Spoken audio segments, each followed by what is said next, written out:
વાત થઈ કે રામને માનનારા, કૃષ્ણને માનનારા, રામદેવ પીરને માનનારા તો ઘણા મળે છે.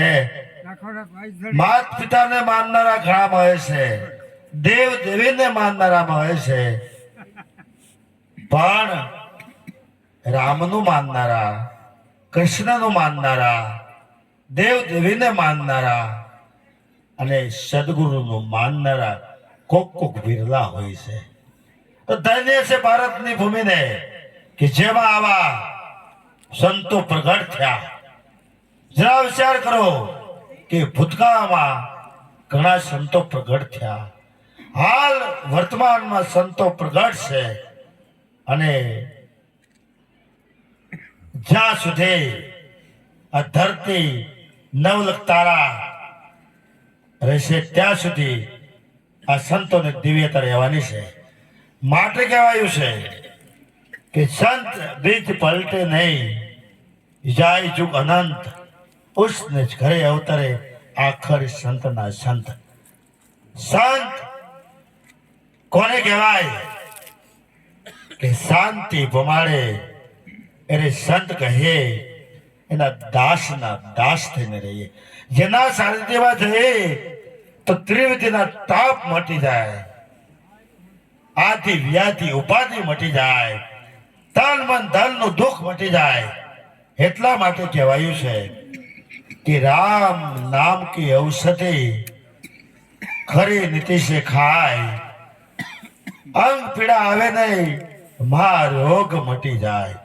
રામ નામ કી ઔષધિ હંમેશા ઔષધ કડવું હોય, એમ સંતોનો જે રાહ હોય, સંતોનો શબ્દ હોય કડવો હોય.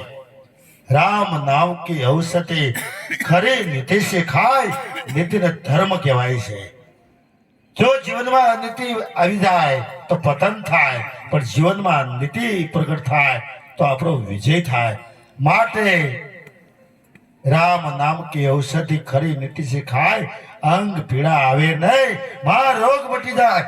જરા જેને સદગુરુની સેવા છે, તન મન ધન અર્પણ કર્યું છે, તન મન ધન અર્પણ કર્યા પછી શેષ જે વધે એને કોઈ અંગ, કોઈ રંગ કે રૂપ એવું નથી.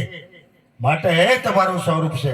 એમ સંતોએ કીધું કે આજ મારા અંગમાં આનંદ આનંદ થાય, કારણ કે સદગુરુના શબ્દમાં એવી તાકાત છે. માટે મહારોગ મટી જાય.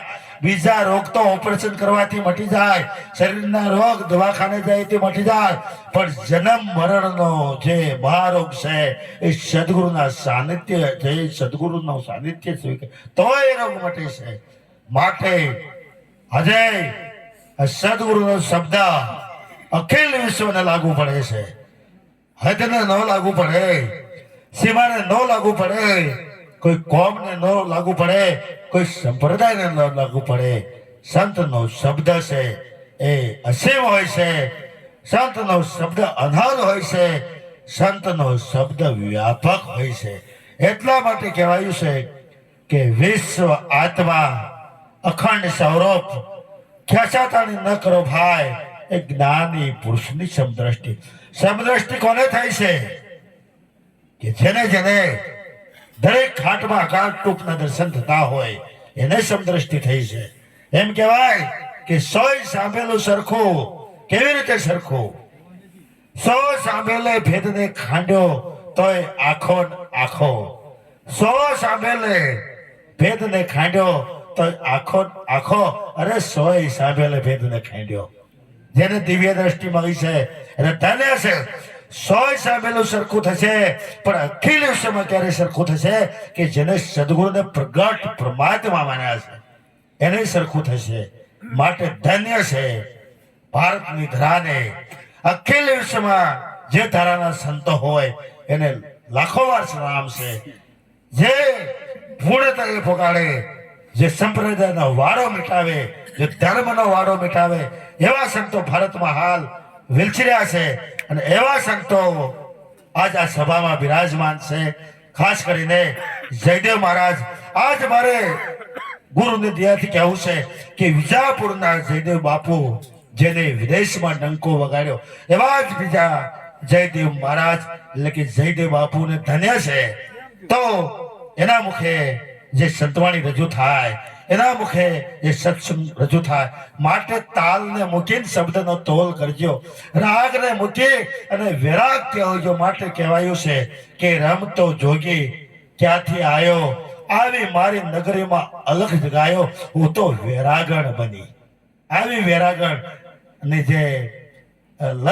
જે લય લાગે છે, એવી જેને લગ્ન લાગે છે એને ધન્ય છે. માટે હજી ચા પાણી શરૂ છે. સાથે સાથે આવા પદને મળવું હોય, આવા મુકામ સુધી પહોંચવું હોય તો જીવનમાં મુકામ પ્રેમનગર એટલે કે પ્રેમ પ્રગટ કરવો પડે. તાલુકો વિવેકનગર, ગમે એટલું જ્ઞાન હોય પણ એમાં વિવેક ન ભરે ને તો એ જ્ઞાન વ્યર્થ છે. માટે જિલ્લો વિરાગનગર, આવો વિરાગ પ્રગટ થાય, દેહનો ભાવ મટી જાય, પરિવારનો ભાવ મટી જાય, પૈસાનો અને પદનો ભાવ મટી જાય. અને પૈસા અને પદનો ભાવ મટશે ને તો પરમાત્મા તમારાથી જરાય વેગવો નથી. એમ કહેવું હોય કહેવાય કે ઠેકાણું અગમ અગોચર આ વિશ્વ ખંડા રહીશ, ઠેકાણું અગમ અગોચર આ વિશ્વ ખંડા રહીશ. અને ઘર નંબર 1. એટલા માટે સંતોએ કીધું છે કે અત્યારે એક પેલા એવા કોડવા ફોન આવતા હતા કે શૂન્ય મંડળમાં શ્યામ અમારા જેનો શૂન્ય રૂપી કોડ લાગ્યો છે એને ફોન નંબર 1 લાગી જાય છે, ત્યારે કહેવાય છે કે કોણ બોલો છો. ત્યારે સંતોએ કીધું છે કે નામ બોલાવે નામને, સામો બોલે તે નામ, નામ તમારે દેહ નહીં કરતા અખિલ વિશ્વનું કામ. જે નામ અવર નામ તો અનેક હૈ, આદિ નામ એક કહાવે. માટે આદિ અનાદિનું જે નામ છે, જે અખંડ સ્વરૂપ છે, એમ સદગુરુ વિદ્યાર્થી કહેવું હોય તો કહેવાય આપ પણ અખંડ સ્વરૂપ છે. સસરા શર્મા સોય બિરાજે, આપ અપનવે બાર ભીતર એક નિરંતર નાદ બજે ગગનમાં. આ સંતોએ સંકેત આપ્યો છે. અહીં જે સંતવાણી રજૂ થાય, અહીંયા જે સત્સંગ રજૂ થાય, એમાં લક્ષ આપવાની જરૂર છે. ફરી પાછા અહીં બિરાજમાન એવા દિવ્ય આત્મા એવા સદગુરુ પરમાત્માને મારા કોટી કોટી વંદન છે.